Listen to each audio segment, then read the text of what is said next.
Hey guys, today's story is about a kid that got badly influenced.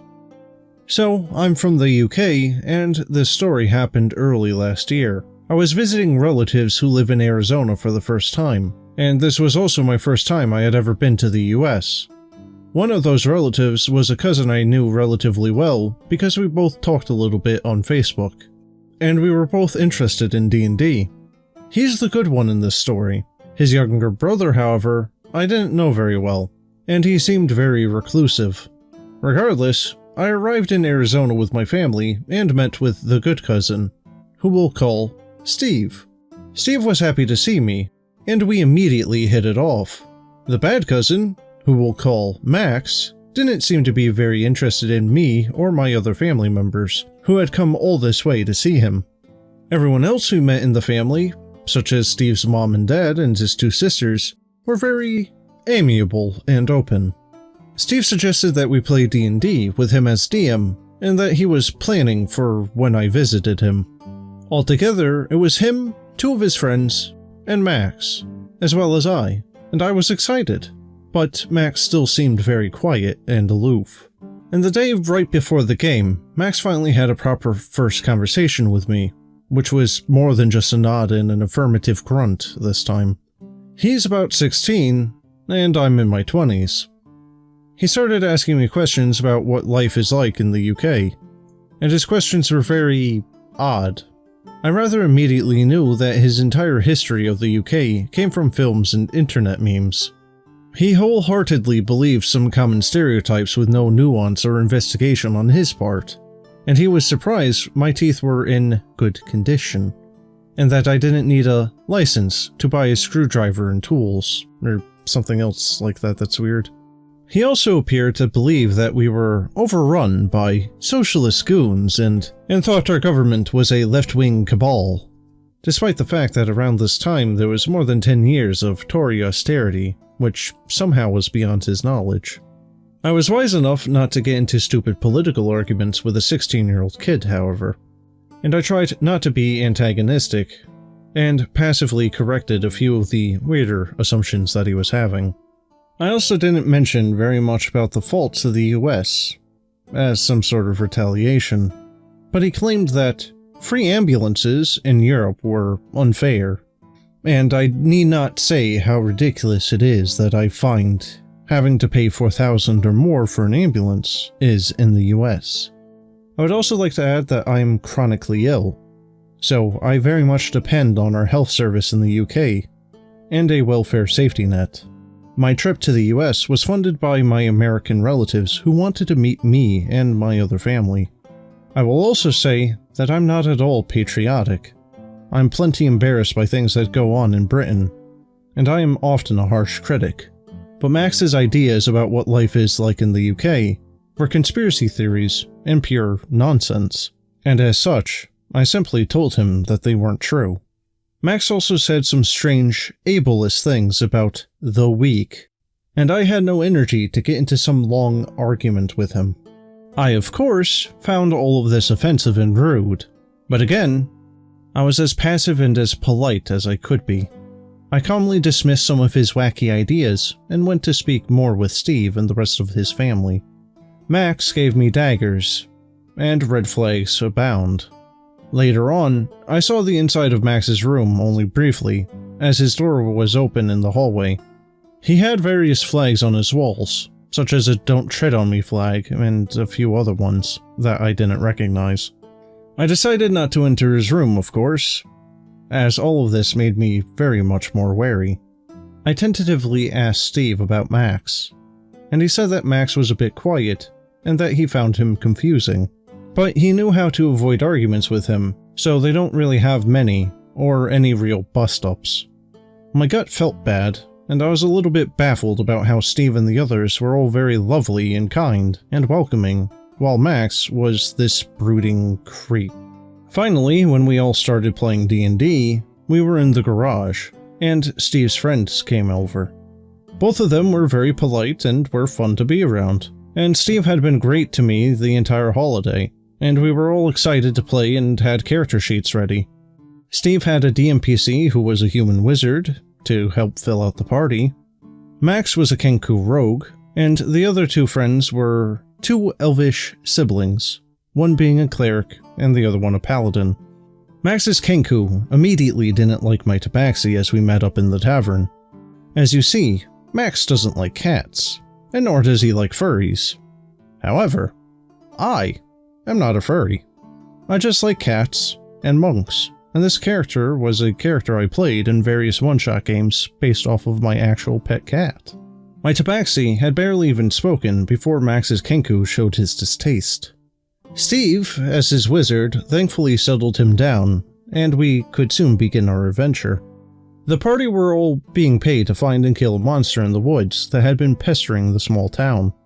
Steve's friend gave me concerned looks, most likely sensing Max's abrasiveness, but we soon carried on. Fast forward an hour or so after searching through the forest, and we were finally confronting the monster. It was a strange homebrew abomination that looked like a giant mutated boar that Steve created, and it was being tended to by a cult of goblins. We had some fun minor roleplay with our characters before this, and Max was even being nice to Steve as his Kenku, but he was being aloof to me. The fight began, and I rolled okay for initiative. Max rolled low and seemed annoyed, but we were all getting into it. The fight was great, with various goblin archers and the giant boar having some cool abilities. Max's Kenku got a few good hits in at the start, but the dice gods started to disfavor him. After a while he wasn't hitting, and he eventually got downed by a goblin archer. The archers weren't any trouble for me, as monks have deflect missiles. But the boar was tough though, and our cleric and paladin couldn't reach Max's downed rogue, for fear of provoking opportunity attacks. I, however, could get to Max, and I even had a healing potion. However, it was also my turn, and I could, with some good rolls, kill the boar in that round. So if I didn't attack and went to go heal Max, the boar would likely kill off our two elves the very next turn. Steve's DMPC wizard had been providing range support this whole time, and was too squishy to risk himself. So with all this being said, I attacked the boar. I landed a crit, and I used Flurry of Blows, and the boar died. Everyone was happy because it was the boar's turn next and the cleric and paladin were sure to be done. However, Max wasn't happy, and he finally snapped. He started screaming at me, throwing insults and abuse my way, some of which was specifically mocking my health condition, as well as calling me a derogatory term. Steve was shocked, as well as his friends. The paladin used lay on hands on Max's Kenku, but Max didn't care. He thought I was selfish for not using my one healing potion on him, and for taking the glory. He even went so far as to claim that my dice were weighted. Never mind that Steve and I have been sharing dice, and that I hadn't been rolling amazingly. The one crit I got was the only one I got for that entire game. And he reaffirmed his hatred of cats. Steve asked Max to settle down, but he didn't care. He ignored him and was screaming more of his hatred at me. He finally coughed and spat a good chunk of phlegm right in my face, before storming off while everyone was shouting, while saying that I was a stupid British so-and-so. Steve and his friends looked shocked and upset, with Steve going off to find Max while I stayed with his friends after wiping Max's phlegm off my face with a tissue. His friends said that they knew Max was a little abrasive, but they didn't know that he was quite so toxic. Of course, they say they don't share Max's perverse political beliefs, and that they think that I've been polite and decent the whole time, and they don't quite understand Max's hatred. Steve came back and apologized, and said that he's told their mother, who was now having stern words with Max. Apparently, Max started to hurl abuse at my other family members for the crime of being British. Nobody was happy with him, and he remained confined to his room for the rest of our time there. My family and I later said our goodbyes, and Steve and his family apologized for Max. I still talk to Steve, and we've been playing some games on Roll20 with his friends and a couple of other people that I know. Steve and I now joke about the night that Max spat at me, and he hasn't been playing D&D with Max since. Steve also said that Max was now going to see a therapist, and much of his trouble has come from being radicalized online. Something which I sensed immediately during my first conversation with him. Steve and his family never appeared to be neglectful or malicious, and have always been loving and open. Both Steve and I are sure that it's Max's online habits that are to blame for his behavior, as they would not seemingly come from his home life. Steve spends little time online and is close with his parents, and Max has always been quiet and introspective. And it's clear he also has mental health issues, which are entirely absent from his brother. Life is quite bedeviling. Anyway, I won't be returning to the States anytime soon with the pandemic going on, and I've been inside since March. So, I'm not at risk from being spat on. I hope this year has been kind on Max, and that he's doing better. Steve should be a good influence. He's a good man, so I only hope that Max listens to him, and less to whatever garbage that he frequents.